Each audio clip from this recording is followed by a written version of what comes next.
સૌરાષ્ટ્ર પ્રદેશની એક વાત છે. સૌરાષ્ટ્રમાં એક દેશી રાજ્યનું નામ સોરઠ સરકાર. સોરઠ સરકારનું મુખ્ય ગામ જુનાગઢ. જુનાગઢમાં તે વખતે નવાબ રાજ કરે.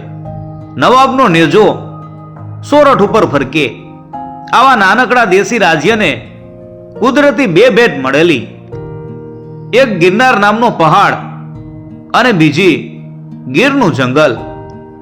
ગીરના જંગલમાં જાત જાતના ઝાડ અને વનસ્પતિ, વખમ પર કોતરો અને ગાડીઓ, ગેબી ભોયરા અને મોટી મોટી ખીણો. આવા રાજ્ય સામે એક બારવટીયો લડવા માટે નીકળો. નામ એનું અબ્દુલો. અબ્દુલો મૂળ તો જુનાગઢ રાજ્યના ખડિયા ગામનો વતની. ખડિયા ગામમાં ખેતી કરે, પણ રાજ્યના માણસો અબ્દુલાને હેરાન કરે. નિરાતે ખેતી કરવા દે નહીં. અમલદાર વિરુદ્ધ રાજ્યમાં કોઈ રાવ સાંભળે નહીં. અબ્દુલો કંટાળ્યો, મૂંઝાયો. હવે શું કરવું? એક દિવસની વાત છે. અબ્દુલાએ ખેતર ખેડવા રાખેલા બે બળદોને છૂટા મૂકી દીધા. દૂધ પીવા રાખેલી ભેંસને પણ છૂટી મૂકી દીધી. ખંભે બંદૂક ભરાવી અને સોરઠ સરકાર સામે બારવટે નીકળો. અબ્દુલાએ એક ગામ લૂંટ્યું, બીજું ગામ લૂંટ્યું. ફરિયાદ પહોંચી નવાબ પાસે. નવાબે હુકમ છોડ્યો કે અબ્દુલાને પકડી લ્યો. જીવતો કે મરેલો હાજર કરો. પણ અબ્દુલો ગામ લૂંટી અને ગીરના જંગલમાં સંતાઈ જાય. સોરઠ સરકારના સૈનિકો હાથ ઘસતા રહી જાય. અબ્દુલો કોઈના હાથમાં આવે નહીં. એ તો રોજ ગામ લૂંટે, રોજ ફરિયાદ ઉઠે. નવાબ ધુઆ પુઆ થાય. પણ અબ્દુલાની સામે ગોળી ખાવા કોઈ અમલદાર જાય નહીં. અબ્દુલો એકલો, નહીં કોઈ એની ટોળી કે નહીં કોઈ સાથીદાર. લોકો અબ્દુલાથી ડરવા લાગ્યા. લોકોએ એને ઉપનામ આપ્યું ઝરખ. અબ્દુલો ઝરખના નામે ઓળખાવા લાગ્યો. એક દિવસની વાત છે. ગિરનાર ઉપર સાંજ પડવા આવી હતી. પંખીઓ પોતપોતાના માળા તરફ જઈ રહ્યા હતા. ગાયોનું ધણ ગામ તરફ જઈ રહ્યું હતું. આવે વખતે અબ્દુલો જંગલમાંથી બહાર નીકળો. ખાખી કોટ, હાથમાં કાળજાળ બંદૂક, મોઢે દાઢી મૂછના કાતરા, મોટી આંખો. માણસ જોતા જ ડરી જાય એવું એનું કરુડું રૂપ. આવો અબ્દુલો રાજમાર્ગ ઉપર આવી અને ઉભો રહ્યો. એ આજ કોઈની વાટ જોતો હતો. એને બાતમી મળી હતી. બાતમી પાકી હતી. એ કોની વાટ જોતો હતો? એક ગોરા અમલદારની. એ જમાનામાં આપણા દેશમાં અંગ્રેજ અમલદારો દેખરેખ રાખવા માટે ફરતા હતા.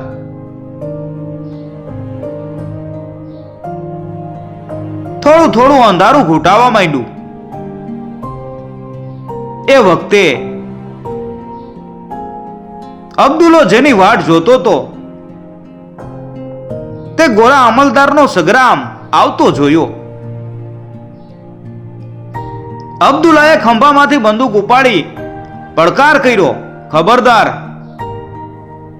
સગરામ હાંકવા વાળાના હાજા ગગડી ગયા. એણે સગરામ ઉભો રાખ્યો. સગરામમાં અંગ્રેજ અમલદાર અને એની પત્ની અબ્દુલ્લાનું વિકરાળ રૂપ જોઈ અને કંપી ઉઠ્યા. અંગ્રેજ અમલદાર ભાંગું ટૂટ્યું હિન્દી જાણે. અંગ્રેજ અમલદાર બોલ્યો, ક્યાં માંગતા? અબ્દુલ્લો કહે, માંગતો કાંઈ નથી, પણ ભડાકે દેવો હોય તો આટલી વાર લાગે, પણ જવા દઉં છું.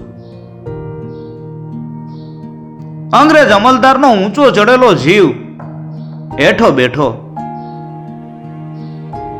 સંગ્રામ ચાલતો થયો. અબ્દુલ્લો પાછો જંગલમાં સંતાઈ ગયો. અંગ્રેજ અમલદારે જુનાગઢ પહોંચતા જ નવાબને ફરિયાદ કરી કે બારવટિયાને તાબડતોબ પકડી લ્યો. જો તેમ કરવામાં કસૂર કરશો તો તમારું રાજ ખાલસા કરાવીશ. અંગ્રેજ અમલદારની વાત સાંભળી નવાબ ડરી ગયા. હવે શું કરવું? એવા મૂંઝાણા કે કોઈ માર્ગ દેખાતો નહોતો. આવડું મોટું સોરઠનું રાજ પાસે સૈનિકો, સામે એકલો બારવટીયો અબ્દુલ્લો.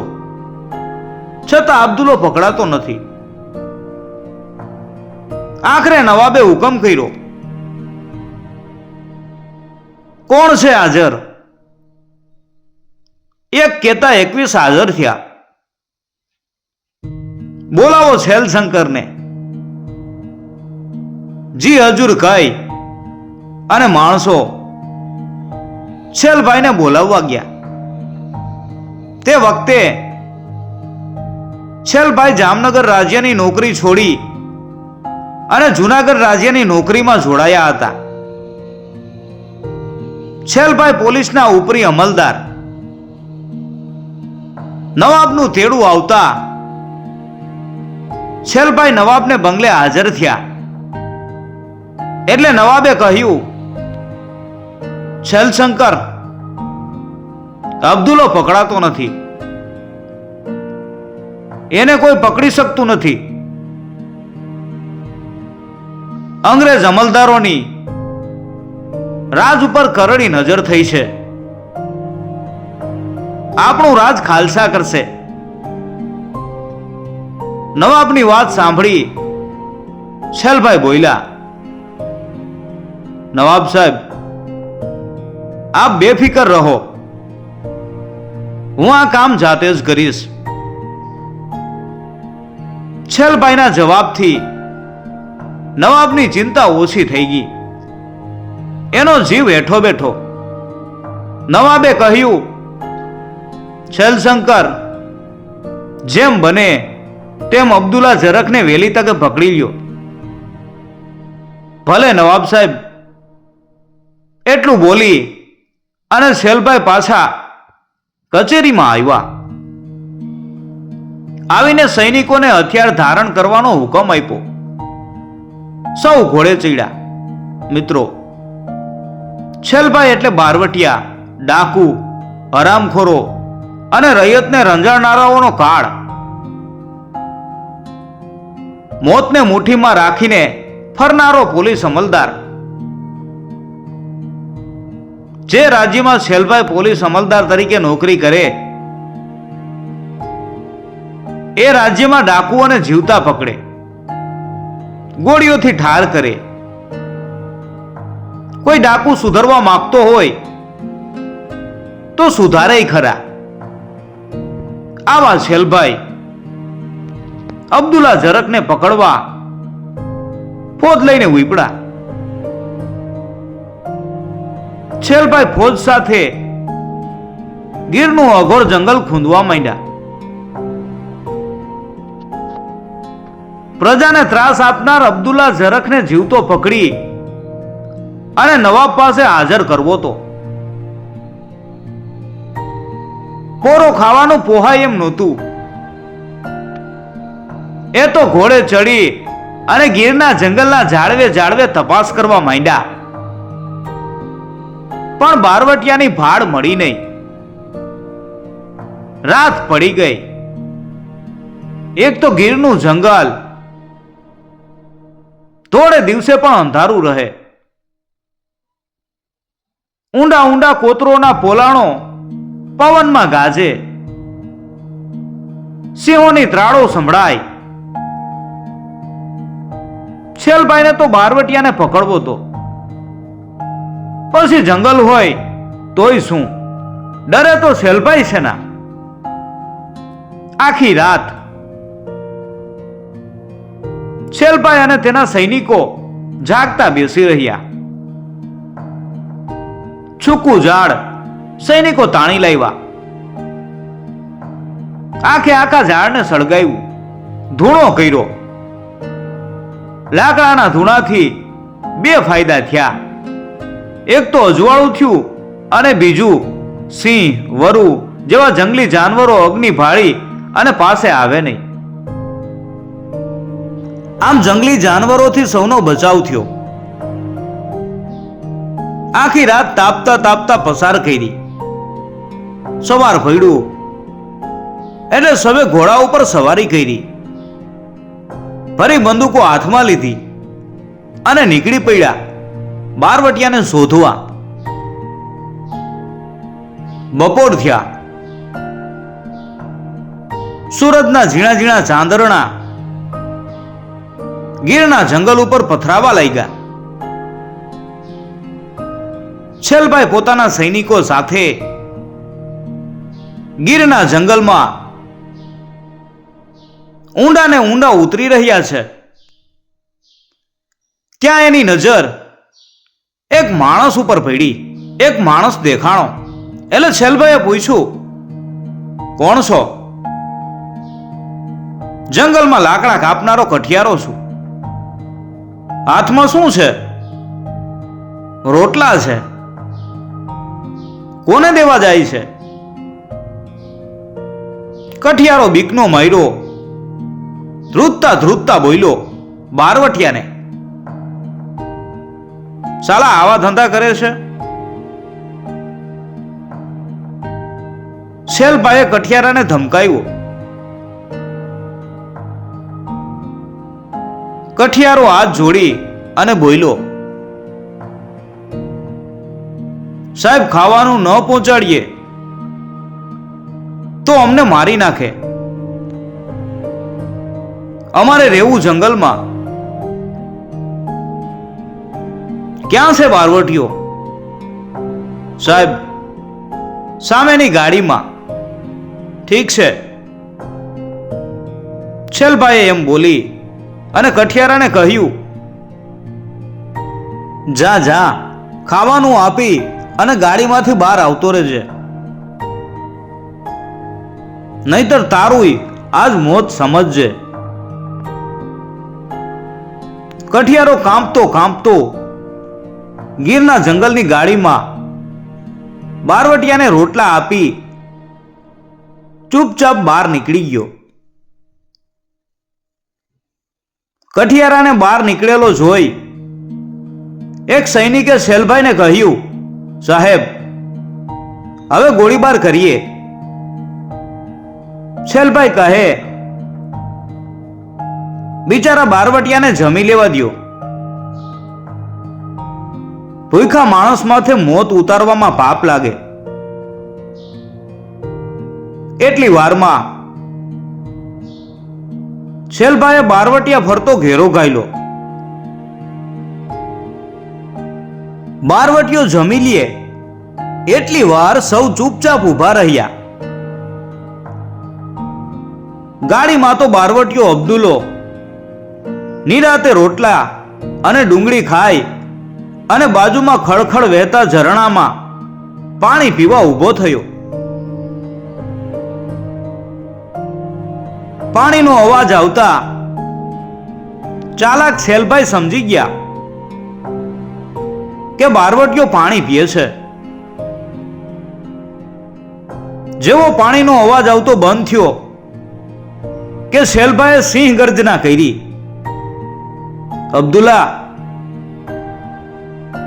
કાળજાળ બારવટીઓ ચમકી ગયો. એણે હાથમાં બંદૂક લીધી. છેલભાઈના પડકારનો જવાબ એણે બંદૂકનો ભડાકો કરીને આપ્યો. છેલભાઈએ પણ સામી ગોળીઓ છોડવા માંડી. ધડીમ ધડીમ બંદૂકના ભડાકાથી ગીરના ગુંબજ ગાજવા લાગ્યા. પાણાના પોલાણો સામા પડસંદા પાડવા માંડ્યા. આમ સામ સામી બંદૂકોની ગોળીઓ છૂટવા લાગી. થોડા વખત ગોળીઓ છોડ્યા પછી છેલભાઈએ પોતાની ફોજને ગોળીબાર બંધ કરવાનો હુકમ દીધો અને પછી અબ્દુલ્લાને હુકમ કર્યો, અબ્દુલ્લા, હથિયાર હેઠા મૂકી દે. અબ્દુલ્લાએ સામી ડણક દેતા કહ્યું, હવે તો મોતનો જંગ ખેલી લેવો છે. છેલભાઈએ અબ્દુલ્લાને બીજી વખત કહ્યું, જીવતા રહેવું હોય તો હુકમને તાબે થા. ફાંસીએ ચડીને મરવા કરતા ગોળીઓની રમઝટ બોલાવતા મરવાની મને મજા આવશે. છેલભાઈ અબ્દુલ્લાને જવાબ આપતા બોલ્યા, અબ્દુલ્લા, શરણે આવીશ તો ઉગારીશ. અબ્દુલ્લો કહે, મને ભરોસો નથી પડતો. છેલભાઈ કહે, અબ્દુલ્લા, કૂતરાના મોતે મરવા કરતા શરણે થા. નવાબ મને ફાંસીએ ચડાવે તો? અબ્દુલ્લાએ પોતાને લાગતો ડર જાહેર કર્યો. એટલે છેલભાઈએ કહ્યું, અબ્દુલ્લા, હું તને છોડાવીશ, તારા ગુના માફ કરાવીશ. આ બ્રાહ્મણનો બોલ ફરે તેથી બ્રહ્માંડ ફરે. હું શૈલશંકર તને વચન દઉં છું. છેલભાઈના વચન ઉપર વિશ્વાસ રાખી અને અબ્દુલ્લો બારવટીયો છેલભાઈના ચરણે થયો. છેલભાઈએ અબ્દુલ્લાને પકડી જૂનાગઢના નવાબ સામે હાજર કર્યો. અબ્દુલ્લો પકડાતા નવાબના આનંદનો પાર રહ્યો નહીં. અંગ્રેજ સરકારે પણ નવાબને અભિનંદન આપ્યા. આખા સૌરાષ્ટ્રમાં છેલભાઈની વાહ વાહ બોલાઈ ગઈ. પરદેશના છાપામાં પણ છેલભાઈને શાબાશી આપતા સમાચાર છપાણા. એક સમયની વાત છે. નવાબ એની કચેરીમાં બેઠા છે. નવાબ આજ આનંદમાં છે.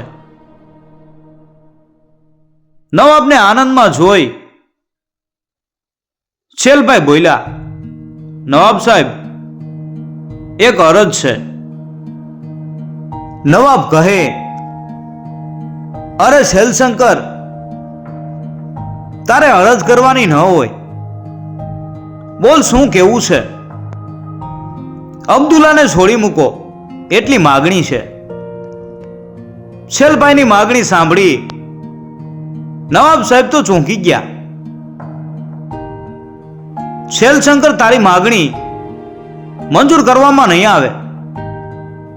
છેલભાઈ કહે, એને પકડતા પહેલા હું બોલે બંધાણો છું કે હું તારા ગુના માફ કરાવીશ. નવાબ કહે, એની સામે કેસ ચાલશે, એને માફી નહીં અપાય. અંગ્રેજ સરકાર સુધી આપણને આંખે કરનારને માફી નહીં આપી શકાય. નવાબની વાત સાંભળી છેલભાઈ ચાલી નીકળ્યા. અબ્દુલ્લા ઉપર જૂનાગઢની અદાલતમાં કેસ ચાલ્યો.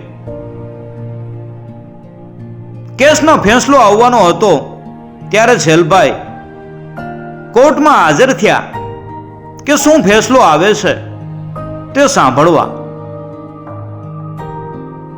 ન્યાયાધીશે અબ્દુલ્લાને 6 વર્ષની સખત કેદની સજા ફરમાવી. ફેસલો સાંભળી શેલભાઈ બહાર નીકળ્યા. પાછળ હાથકડી અને બેડીઓ પહેરાવેલા બારવટિયા અબ્દુલ્લાને પોલીસ પાકી જેલમાં લઈ જવા દોરડે બાંધી અને બહાર નીકળી. શેલભાઈએ પાછું વળી અને અબ્દુલ્લા સામે જોયું. અબ્દુલ્લો તો ક્રોધે ભરાયો હતો. એની આંખ લાલ લાલ અંગારા જેવી થઈ ગઈ હતી. એણે શેલભાઈ સામે કરડી આંખ કરીને કહ્યું, છેલ, તુને દગા કિયા ને? શેલભાઈ બોલ્યા, અબ્દુલ્લા, ઇતબાર રખ. અબ્દુલ્લાને પોલીસે બેડીઓ સાથે જેલમાં ધકેલી દીધો. પણ અબ્દુલ્લાને હજુ એ વિશ્વાસ હતો કે શેલભાઈ પોતાને છોડાવશે.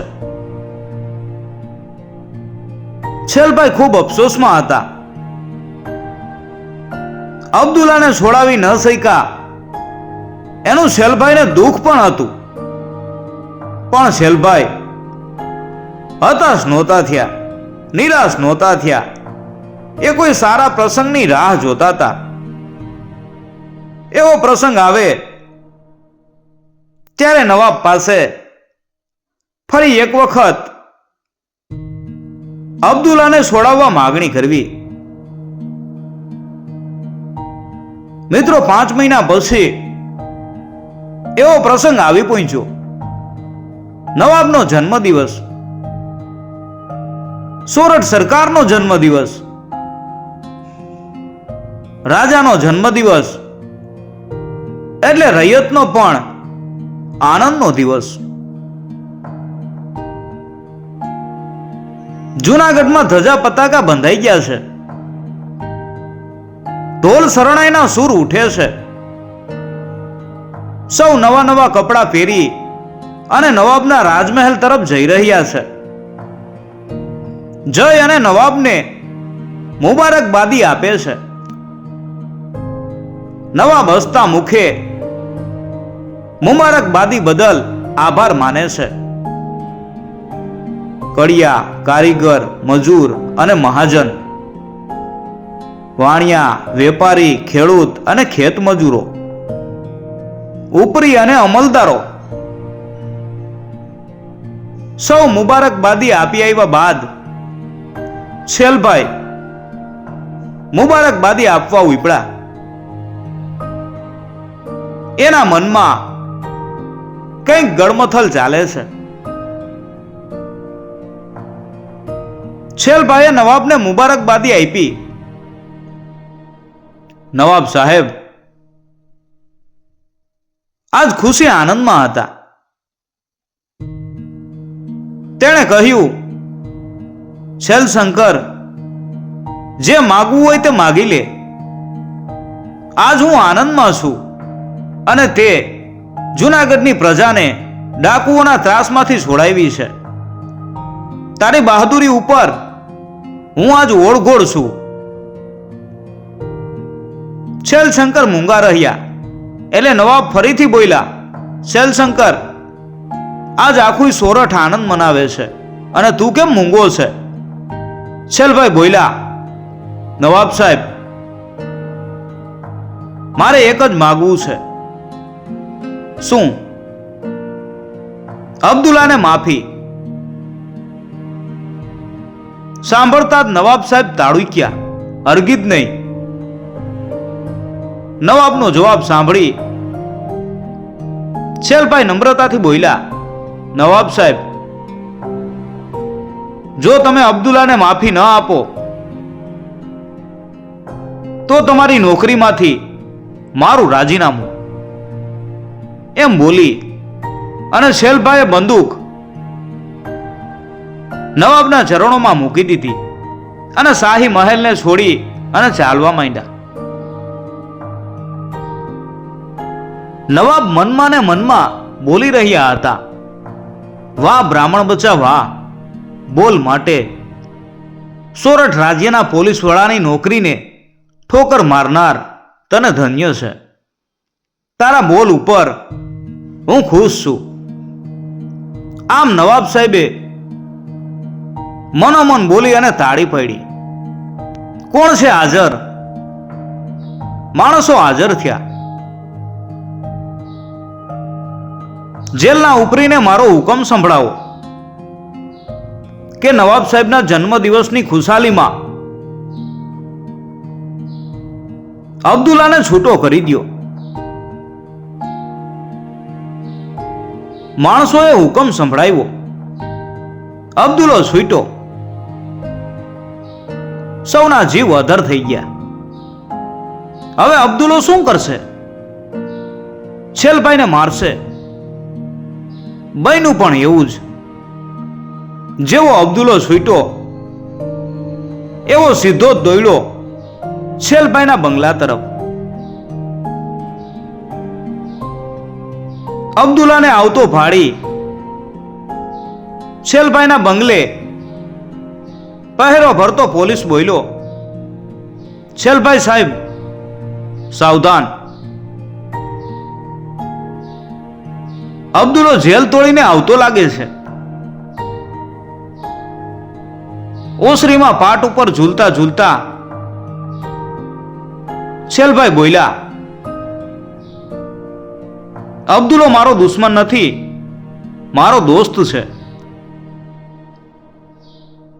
ત્યાં તો અબ્દુલ્લો આવી અને છેલભાઈના પગમાં પડી ગયો. છેલભાઈએ ઊભો કરી તેને ભેટા. 5 રૂપિયા આપતા કહ્યું, અબ્દુલ્લા જા, નેકી ઠેકીના માર્ગે હાલજે. હવે ડાકુગીરી કરતો નહીં. અબ્દુલ્લો કહે, હવે મારે ક્યાંય જવું નથી. તમે રાખો તો અહીં તમારી સાથે રહીશ. તમારા બાબા સાહેબને રમાડીશ. અબ્દુલ્લાની વાત સાંભળી છેલભાઈ ઘણીવાર વિચારમાં પડી ગયા. અબ્દુલ્લો એક વખતનો ભયંકર બારવટિયો, પ્રજામાં ડાકુ તરીકે પંકાયેલો, જેનું નામ સાંભળતા જ લોકો પોતાના ઘરના બારણા બંધ કરી દે, એવી એની ધાક, એવી એની બીક. એવા બારવટિયાને ઘરમાં રાખવો એ કેટલું જોખમ. પણ આ તો છેલભાઈ હતા. જોખમથી ડરે નહીં. જિંદગી જોખમ સામે જંગ ખેલવા માટે હોય ત્યાં આવા જોખમને ગણકારે તો છેલભાઈ સેના. એણે અબ્દુલ્લાને પૂછ્યું, અબ્દુલ્લા, તે લૂંટીને ખાધું છે, આરામનું ખાધું છે, હવે કામ કરીને ખાવાનું ગમશે? અબ્દુલ્લો કહે, સાહેબ મારા ઉપર ભરોસો રાખો. હું હવે કોઈ દિવસ લૂંટ નહીં કરું, ધાડ નહીં પાડું. હવે તો મારે સારી જિંદગી જીવવી છે. હું નિશાનબાજ છું. મારા બાવડામાં બળ છે. એ બળનો ઉપયોગ મારે લોકોના ભલા માટે કરવો છે. આપ સાહેબે મારી સજા માફ કરાવી અને મને છોડાવ્યો. હવે મને ડાકુની જિંદગીમાંથી છોડાવો એટલે હું સારા માણસ તરીકે સમાજમાં જીવી શકું. અબ્દુલ્લાની વાત સાંભળી અને છેલભાઈને વિચાર આવ્યો કે માણસ સુધરવા માંગતો હોય તો તેને તક આપવી જોઈએ. માણસ પોતાની શક્તિને ખોટે રસ્તે વેડપતો હોય તો તેને પાછો વાળી સારે રસ્તે વાળવો જોઈએ. એ પણ એક સારું કામ છે. આવું વિચારી અને શેલભાઈ બોલ્યા, અબ્દુલ્લા, હું તારા ઉપર વિશ્વાસ મૂકું છું, તેને વફાદાર રહેજે.